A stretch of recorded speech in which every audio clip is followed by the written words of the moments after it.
Hello guys, ഞാൻ അതേ കോളേജിലേക്ക് പട്ടി ചന്തയ്ക്കൊന്നുമില്ല പോയിട്ട് തിരിച്ചു വരുന്നതാണ് നിങ്ങൾ ഈ കാണുന്നത്. അപ്പോൾ ഈ കാണുന്നതാണ് ഞങ്ങളുടെ ഫ്ലാറ്റ്.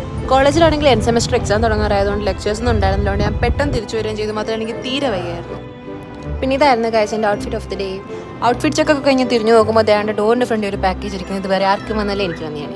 ഇതെനിക്കൊരു ഇൻസ്റ്റാഗ്രാം പേജിൽ സെൻഡ് ചെയ്ത് ഇത് അൺബോക്സ് ചെയ്യാൻ വേണ്ടി എനിക്ക് ഭയങ്കര എക്സൈറ്റ്മെന്റ് ആയിരുന്നു. ഓക്കെ, എനിക്ക് കാര്യത്തിൽ കിടക്കാൻ ഞാൻ ആദ്യം എടുത്തത് ഒരു ടംബ്ലർ ആയിരുന്നു, അഥവാ വാട്ടർ ബോട്ടിൽ. ഇതിന്റെ വേറെ ഒന്നും എനിക്ക് നേരത്തെ ഉണ്ടായിരുന്നു. നെക്സ്റ്റ് എനിക്കൊരു ക്യൂട്ട് സ്ലിംഗ് ബാഗാണ് കിട്ടിയത്, ആൻറ്റി മേക്കപ്പ് ബാഗ്. അതിനകത്ത് ഞാൻ തുറന്നു നോക്കിയപ്പോൾ അതിൽ നിറച്ചും ക്യൂട്ട് സ്റ്റഫ് വെച്ച് ഒരു സ്റ്റഫ് ചെയ്തിട്ടുണ്ടായിരുന്നു. പിന്നെ ഈ ബ്രേസ്ലെറ്റ് ആയിരുന്നു. ഇങ്ങനത്തൊന്നും ഞാൻ ഇടാറില്ല, പക്ഷെ എനിക്കിത് ഭയങ്കര ഇഷ്ടപ്പെട്ടു. പിന്നെ ഞാൻ നോക്കിയപ്പോൾ അതിൽ ബാംഗിൾസ് ഉണ്ടായിരുന്നു, മാല ഉണ്ടായിരുന്നു, പിന്നെ ഒരു കീ ചെയിൻ ഉണ്ട്. ഇത് കീ ചെയിനാണ്, പക്ഷെ അപ്പം തന്നെ എൻ്റെ ഫോണിൽ തൂക്കിയത്. പിന്നെ ഒരു ബാങ്കിൾ, പിന്നെ ഒരു കമ്മൽ, പിന്നെ ഇത് കണ്ടപ്പോൾ എനിക്ക് ആദ്യം തന്നെ മനസ്സിലായി. പിന്നെ എനിക്ക് മനസ്സിലായത് ചാർജറിൽ സെറ്റപ്പ് ചെയ്യുന്ന സംഭവമാണ്. ഓക്കെ, പിന്നെ അതൊക്കെ ഞാൻ ഇട്ടു. പിന്നെ അതിൻ്റെ കേബിൾ ചുറ്റാൻ കുറച്ച് ബുദ്ധിമുട്ടായിരുന്നു. പിന്നെ ഒരു ക്യൂട്ട് ഡയറി. ഇത് ഞാൻ ചാർജർ എടുക്കാൻ വേണ്ടി പോയപ്പോൾ അവിടെ ഇരിക്കുന്നതുകൊണ്ട് എന്നെ നയിക്കാൻ വന്ന പാക്കേജ് ആയിരുന്നു. ഇതെൻ്റെ ബെൽറ്റ് ആയിരുന്നു.